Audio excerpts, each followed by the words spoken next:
We're going to give everyone a couple of minutes to get in here. I have my mic a little bit softer today. I noticed when I was uploading my last stream to YouTube, the mic was a little sensitive, so I'm going to try to reposition the mic and do the sound a little softer. So if anybody stops in here and you want to give me a mic check, just let me know if I sound good, or if really mostly let me know if I sound poor. Give some people some time to get in here. We're going to be doing a little bit of a monologue, kind of a Bible study thing today. We're looking into the Mushite priesthood.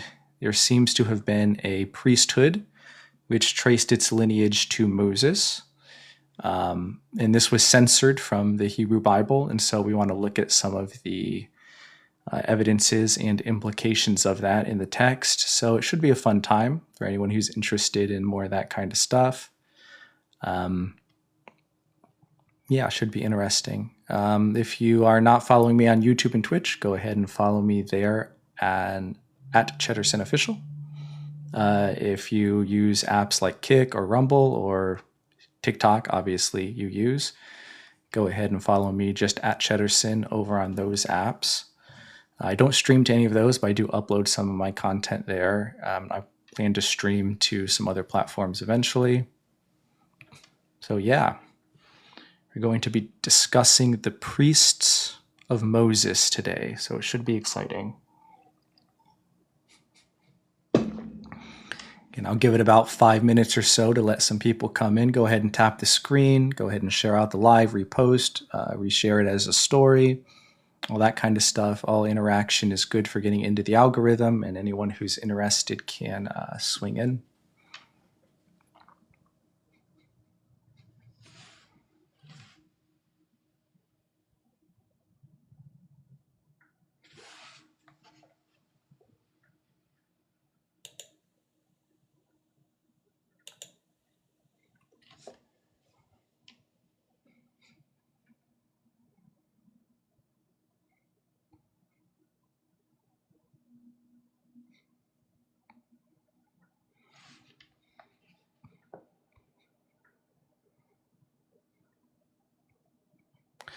Check, check, check.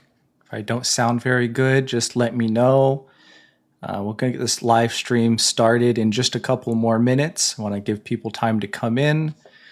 We're going to be talking about the Mushite priesthood today. That is the priests which descended from Moses. We're going to talk a little about how that was censored from the Hebrew Bible and why that censorship might have taken place. Again, if you're not already following me on YouTube and Twitch, I'm at Chetterson Official on YouTube and Twitch. I'm just at Chetterson on Kick, Rumble, and TikTok. So if you use any of those social media apps, go ahead and follow me over there. We're going to be starting up our conversation in just a couple minutes, or just 1 minute from now. So go ahead and share out to your friends, repost as a story, double tap the screen, comment. All that kind of engagement is good for the algorithm. And we'll be starting shortly.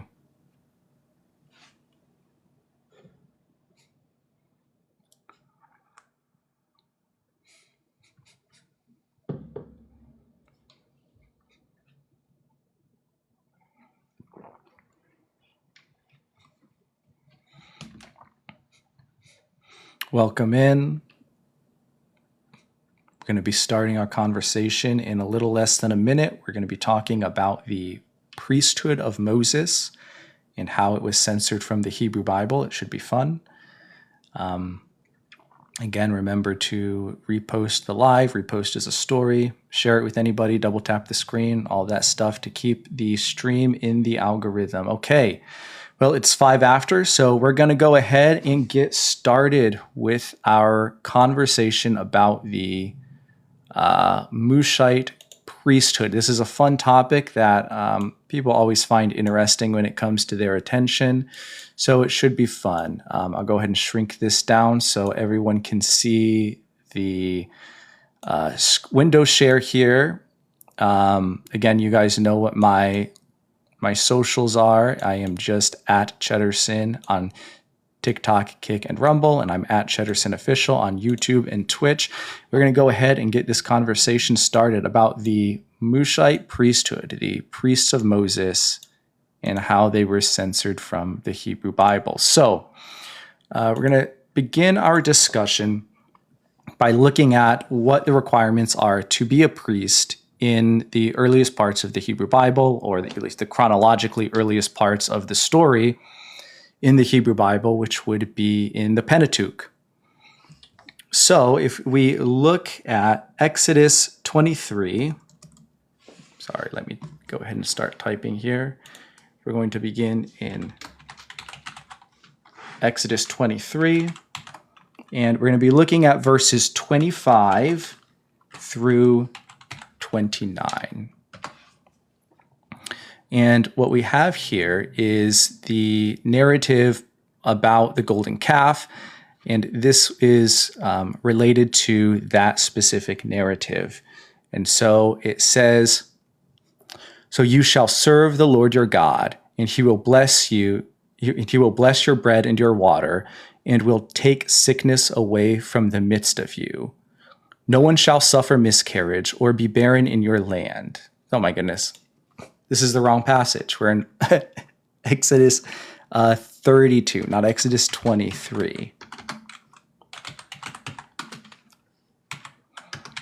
This might take a while, guys.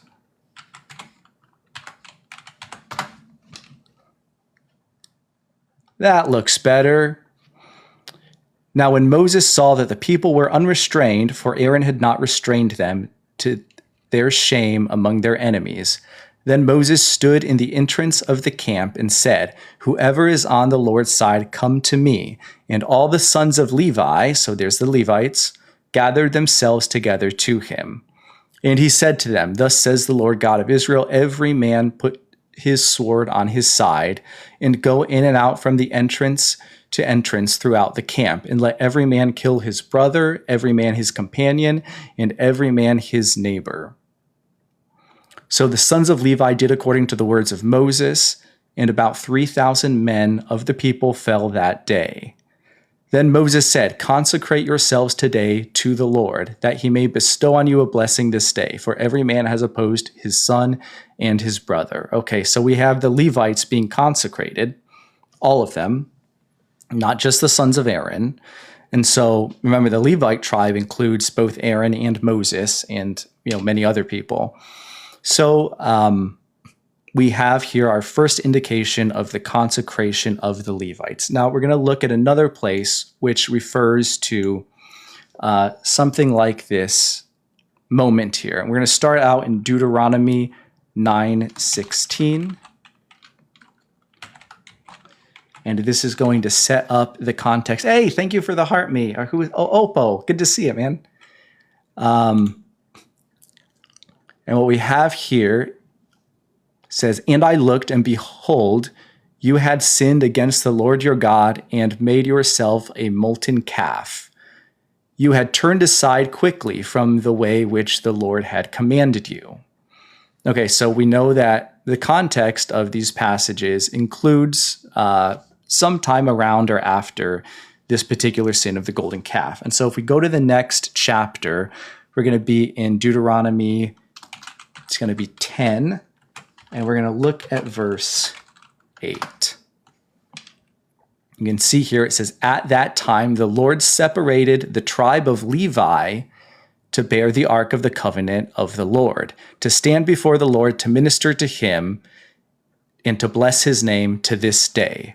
Okay, so now it's tracing the Levite representation as priests in the temple, once again, to this time when they were in the wilderness and this golden calf incident took place. Okay, now we're going to look at one more passage which confirms the Levite priority for priesthood. And this is going to be in the book of Numbers. And it's not going to mention the golden calf incident, but it's going to mention something else that's quite interesting and worth keeping in mind. So I'm going to go to Numbers 3 and 12 through verse 13. "Now behold, I myself have taken the Levites from among the children of Israel instead of every firstborn who opens the womb among the children of Israel. Therefore, the Levites shall be mine. Okay, now this suggests that the people who were supposed to be priests were firstborn children, right? That and they were given to the temple. Something you think about, like Samuel, for example, in the book of Samuel, right? He's given to the priesthood. It's not a matter of lineage. And so what's being established here in Numbers is that the priesthood is now a matter of lineage, that there is actually a tribe who has the priority of priesthood. And this is the whole tribe of Levi. Now, this is important because when we get into the book of Exodus, in particular passages there, we're going to see that Moses picks out specifically the Aaronites to be the priest. And I got a question in here. Genuine question. If salvation is a gift, why does belief determine who receives it? That's actually a great question. It doesn't seem that would be a gift, would it? I mean, I suppose it would be a gift you have to earn. You know, it wouldn't be a free gift like is sometimes claimed. So if it's a stupid, no, you're good. You're good.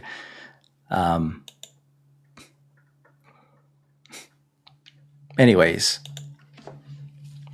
so as regards the priesthood of the Levites being concentrated into the priesthood of the Aaronites, we're going to look at Exodus 28, 1 through 4. So, Exodus 28, 1 through 4. Okay, and so of course, this is God speaking to Moses, telling him how to get the priesthood started and anointed and all of that. And so it says, now take Aaron your brother and his sons with him from among the children of Israel, that he may minister to me as priest, Aaron and Aaron's sons, Nadab, Abihu, Eleazar, and Ithamar. And you shall make holy garments for Aaron your brother, for glory and for beauty. So you shall speak to all who are gifted artisans, whom I have filled with the spirit of wisdom, that they may make Aaron's garments and consecrate him, that he may minister to me as priest. And these are the garments which they shall make: a breastplate, an ephod, a robe, a skillfully woven tunic, a turban, and a sash. And they shall make holy garments for Aaron your brother and his sons, that he may minister to me as priest. Okay, so here we see that the priesthood has been diminished a little bit, right? This is no longer something for all of the Levites. It's now something for the Aaronites in particular, who of course is a descendant of Levi. So I guess what we want to wonder here is, how does this happen? And why does this happen? And I think we have some interesting clues as we go throughout the Hebrew Bible. And so we're going to first talk about the original location of the tabernacle itself, which was in Shiloh, right?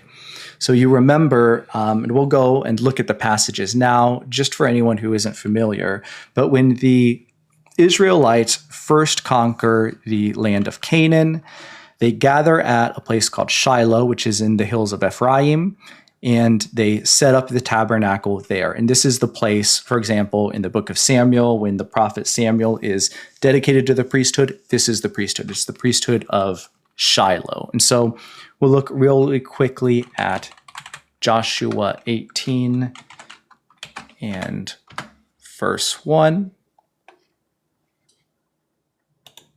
in a second. Now the whole congregation of the children of Israel assembled together at Shiloh and set up the tabernacle of meeting there, and the land was subdued before them. Okay, so Shiloh is the place where the tabernacle originally sits. This is before the ark and all of that is moved to Jerusalem. That will happen under King David. So And we'll go now to 1 Samuel 2. And we're just going to look quick at verses 12 through 17 and get an idea of what is going on at this temple in Shiloh. Now, the sons of Eli were corrupt. Hey, thank you for the follow. Both sides sing. I appreciate it.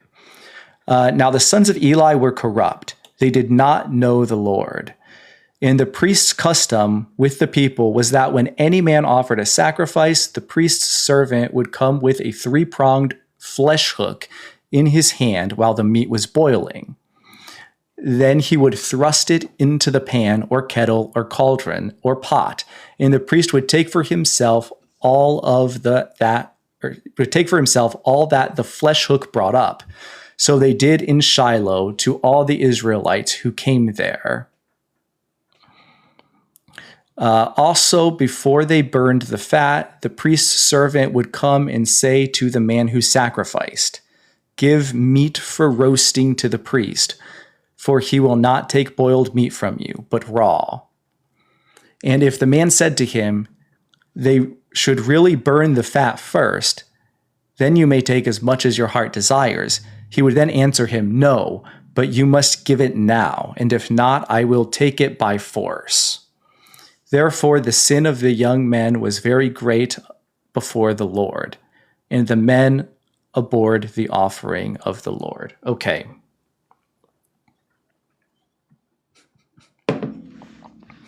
So we have here a description of what's going on during the time of Samuel at the priesthood at Shiloh. And it's not good, right? The author of this particular narrative arc is not happy with what's going on here. And so we're going to see that there are consequences for this, which will ultimately result in the establishment and legitimacy of the cult in Jerusalem. So what we'll do is go ahead and look really quickly at which one do I want to do first? We'll go to Judges 18, actually. So this is where we get into the Mushite-Aaronite distinction. This is going to be our first small introduction to what might be going on historically, okay? Because at this point, where we have the tabernacle at Shiloh, it is obvious that the Aaronite stipulation was yet in effect.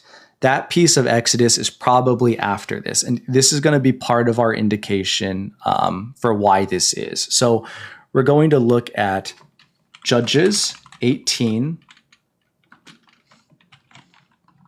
and we're going to start in verse 30. I said I put in 19, of course. Judges 18, verse 30.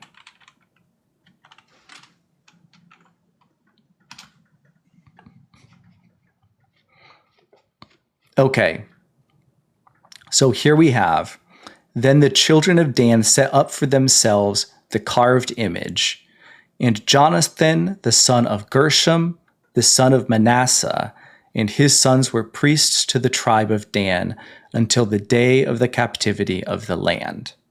Okay, now something strange is going on in the actual Hebrew of this text, so I'm going to bring it up here, because this is quite intriguing. If you know a little bit of Hebrew, or at least like the alphabet and maybe some words, you should be able to follow along a little bit. But you can see, so this is the beginning of verse 30. And they set up to them the sons of Dan, the idol. So now we have Wihonathan ben, and Jonathan ben, son of Gershom, Ben, son of, and we have Manasseh. That's Manasseh. Now you'll notice we have a suspended noon here. So the letter N in Manasseh is suspended. What this means in this particular place is that it's not original. Okay, so if you're going to add something to the text, suppose you're transcribing it. We see this in the Dead Sea Scrolls. If you miss a letter by accident, you write it above, right about where you would squeeze it in. And so this is working with a manuscript where a noon was added here. It was felt that a noon should be there, but originally the noon is not there. In fact, we have Hebrew manuscripts where the noon is not there, and we have Greek manuscripts which don't include the end, the Greek equivalent, the nu, for the noon, right? And the upshot of this is that what this originally read wasn't Manasseh, it read Moshe, right? This was Moses. And in fact, of course, this makes perfect sense because we know from Exodus chapter 2 that Moses had a son named Gershom, right? So what we have here is an attempt to change the text to get Moses out of the picture because the priesthood, again, that was associated with Shiloh was they didn't have a positive image of these priests, right? They wanted to establish an Aaronite priesthood as legitimate, and the idolatrous Mushite priesthood was bad. And so they actually wanted to distance this bad cult from the character of Moses. Okay. So this starts to put the pieces together of what's going on. We're going to go now to the movement of the Shilohite cult to Jerusalem. Okay, because when the shift happens from Shiloh to Jerusalem, it isn't clear that at that point the Mushite priestly line has yet been done away with. Okay, there seems to be indication that some of what was going on at the Jerusalem temple, even after the move to Jerusalem, that there was still some Mushite priestly influence that had to be gotten rid of. And so we'll go now to 2 Samuel 6. You can go to 2 Samuel 6, 11, and we're going to probably read to about verse 17, I believe. So the ark of the Lord remained at the house of Obed-Edom the Gittite 3 months. And the Lord blessed Obed-Edom and all his household. Now it was told King David, saying, the Lord has blessed the house of Obed-Edom and all that belongs to him, because the ark of God. So David went and brought up the ark of God from the house of Obed-Edom to the city of David with gladness. And it was so, when those bearing the ark of the Lord had gone 6 paces, that he sacrificed oxen and fatted sheep. Then David danced before the Lord with all his might, and David was wearing a linen ephod. David and all the house of Israel brought up the ark of the Lord with shouting and with the sound of the trumpet. Now the ark of the Lord came to the city of David. Michal, Saul's daughter, looked through a window and saw King David leaping and whirling before the Lord, and she despised him in her heart. So they brought the ark of the Lord and set it in its place in the midst of the tabernacle that David had erected for it. Then David burned offerings and peace offerings before the Lord. Okay, so now we have the first indicators of the establishment of the Shilohite cult in Jerusalem. Now, let's look at Jeremiah 7, which is going to talk more about, for our purposes, understanding exactly what the relationship conceptually was, at least about by the time of the exile, between the cult from Shiloh and the cult at Jerusalem. So we're going to go to Jeremiah chapter 7, verses 12 through 16. But go now to my place which was in Shiloh, where I set my name at the first, and see what I did to it because of the wickedness of my people Israel. And now, because you have done all these works, says the Lord, and I spoke to you, rising up early and speaking, but you did not hear, and I called you, but you did not answer. Therefore I will do to the house which is called by my name, in which you trust, into this place which I gave to you and to your fathers, as I have done in Shiloh. And I will cast you out of my sight, as I have cast out all of your brethren, the whole posterity of Ephraim. Therefore do not pray for this people, nor lift up a cry or a prayer for them, nor make intercession to me, for I will not hear you. So what this passage seems to do is establish a relationship between the cult of Shiloh and the cult of Jerusalem, such that the Jerusalem cult for Yahweh is seen as being a renewed version of the original cult at Shiloh. That the way that God acts with respect to the Jerusalem cult is more or less conceptually the same as the way that he reacted to the cult at Shiloh. Now, we're going to move on to the book of 2 Samuel. And we're going to look at chapter 8, verses 17 through 18. And we're going to learn more about this new Jerusalem cult. So this is talking about what the priesthood looked like in Jerusalem at the time of the reign of King David. It says Zadok, the son of Ahitub, and Ahimelech, the son of Abiathar, were the priests. Sariah was the scribe. And then it says Benaiah, the son of Jehoiada, was over both the Kerethites and the Pelethites. And David's sons were chief ministers. Well, of course, the translation here is a little bit deceitful.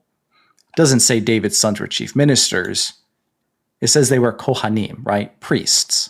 A Kohen is a priest, not yeah, it's kind of blocking the language, right? They translated that word, by the way, that same word as priest up here. But I want to look really clearly and closely at what's going on. We have three lines of priests here. We have Davidic priests, right? David's sons are set up as priests.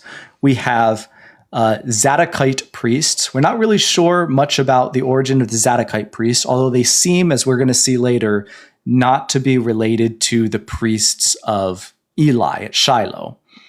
And then we have the priests of Abiathar. Now, let's look quickly and see exactly who these different priesthoods are. Now, we know, obviously, the Davidic priesthoods is going to be descended from David. The Zadokite priesthood, we don't know exactly what it's from. The priesthood of Abiathar, the priesthood, of Abiathar and Ahimelech seems to be traceable to the priesthood of Shiloh and Eli. And so we're going to look real quickly at 1 Samuel 22, verse 20.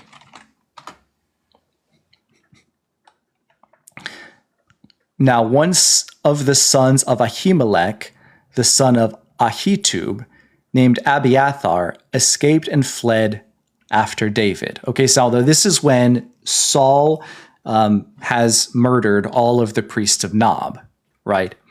And what we're going to see is that the priests of Nob that Saul has killed seem to have been part of the original Mushite priesthood of Shiloh. And that's going to become obvious a little bit later. Now we're going to go ahead and look at 1 Samuel 3:14.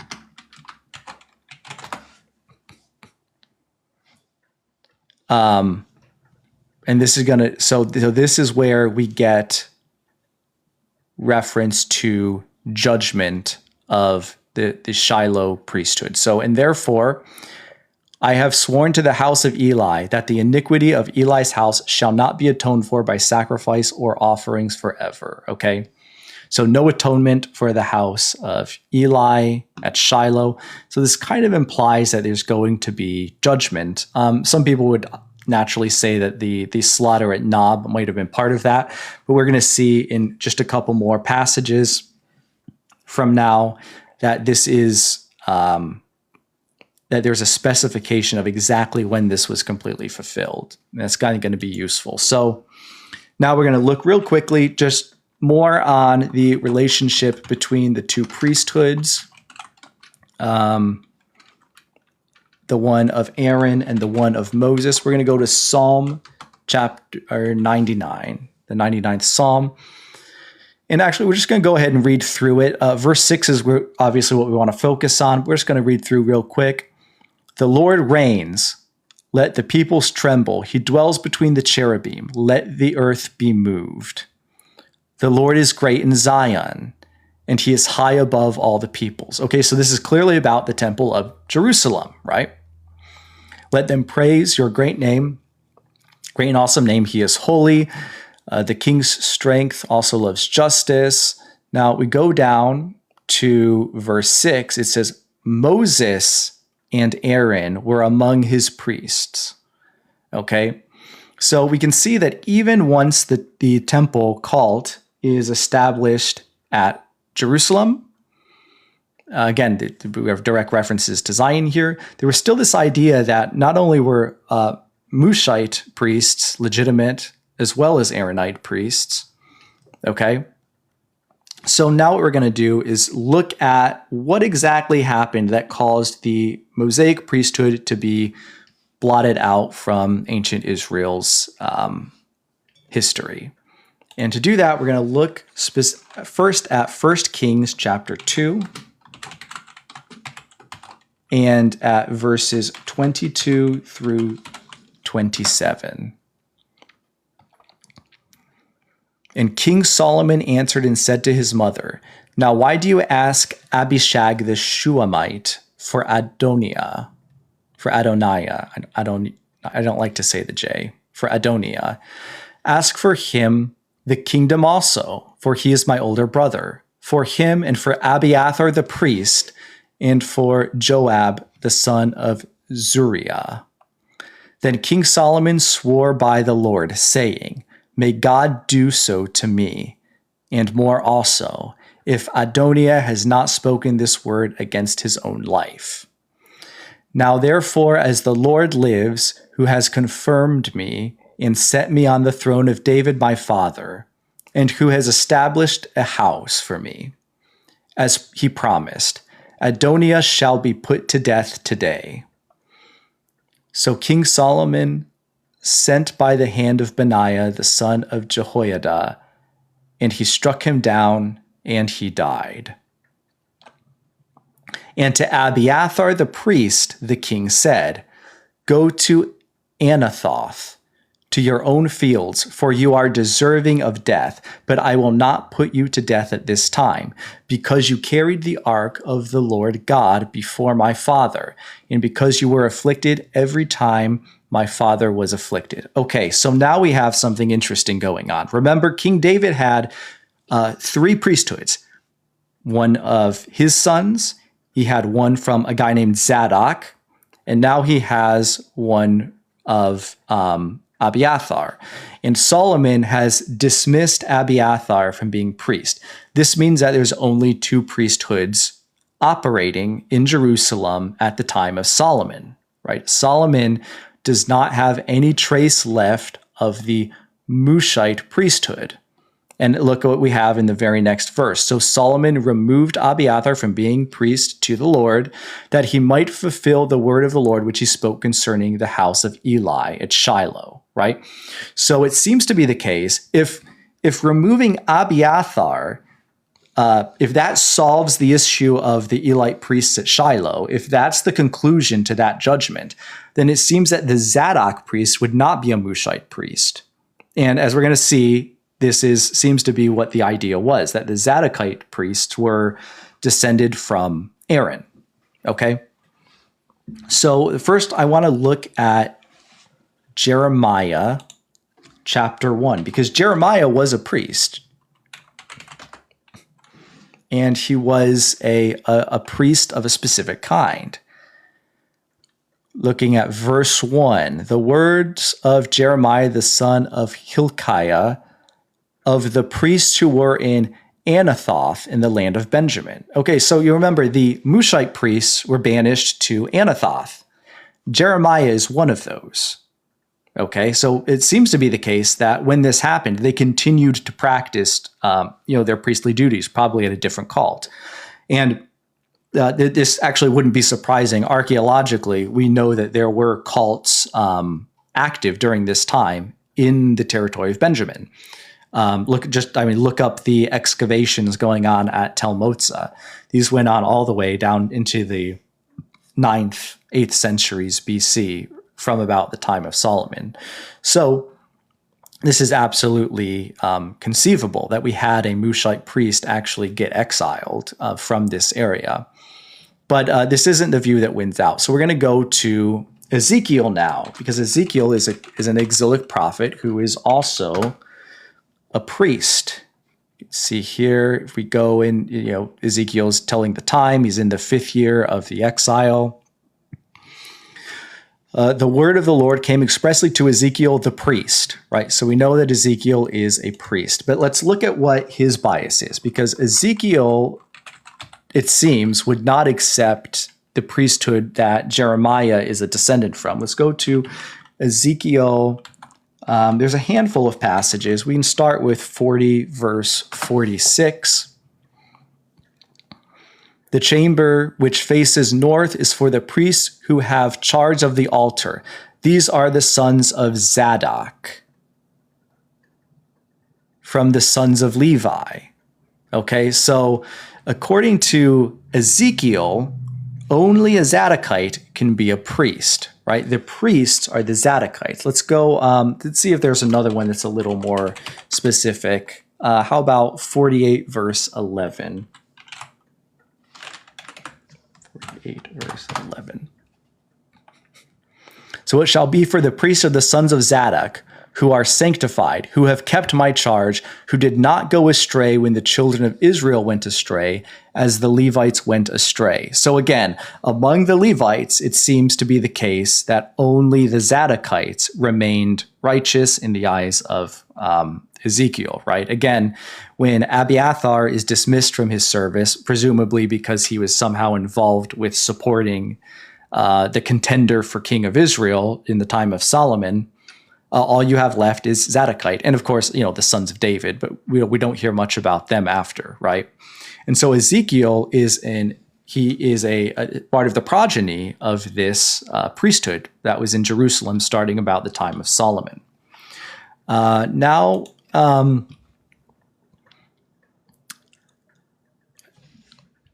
we're going to go to Ezra. And this will just be our last stop here. We're going to go to Ezra chapter 7, and we're just going to read the first, look over the first 5 verses, okay? Now, these are the things, now after these things, in the reign of Artaxerxes, king of Persia, Ezra, the son of Sariah, the son of Azariah, the son of Hilkiah, and it goes down, right? We have the son of Shallum, the son of Zadok, the son of Ahitub. Okay, so we know who we're talking about now. This is one of the guys who was priest during the time of David. And we go down to verse 5, son of Phinehas, son of Eleazar, son of Aaron, the chief priest, right? So the Zadokite priesthood is the priesthood that wins out. This priesthood is obviously according to at least Ezra, they were understood to be descendants of Aaron rather than descendants of Moses, right? And so we have this peculiar thing in the Pentateuch where we have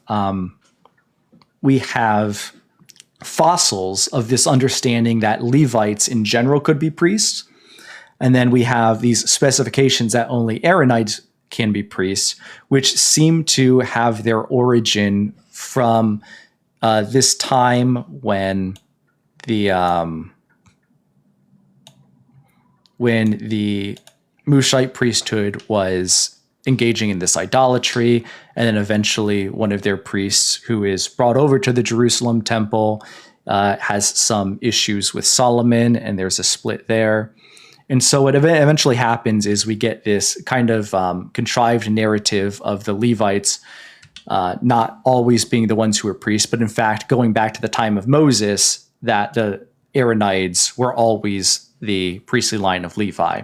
Doesn't seem to be the case originally. A lot of peculiar things going on. For example, Moses doesn't really even allot his own sons any territory. That's strange. So there seems to be some censorship going on. that Moses, who acted in a priestly function, wouldn't give his own line the priesthood, but rather his brother's line. And so this seems to be kind of retroactive propaganda going on. And again, we can even see kind of in real time how the text is slightly altered to make this point. So anyways, that's all I really have for you guys today. I've been reading a lot about the priesthoods as of late, so I thought I'd just share some of my finds here with you guys. If you guys have any other thoughts you would like to add or perspectives you want to share, feel free to go ahead. Yeah, that's about it.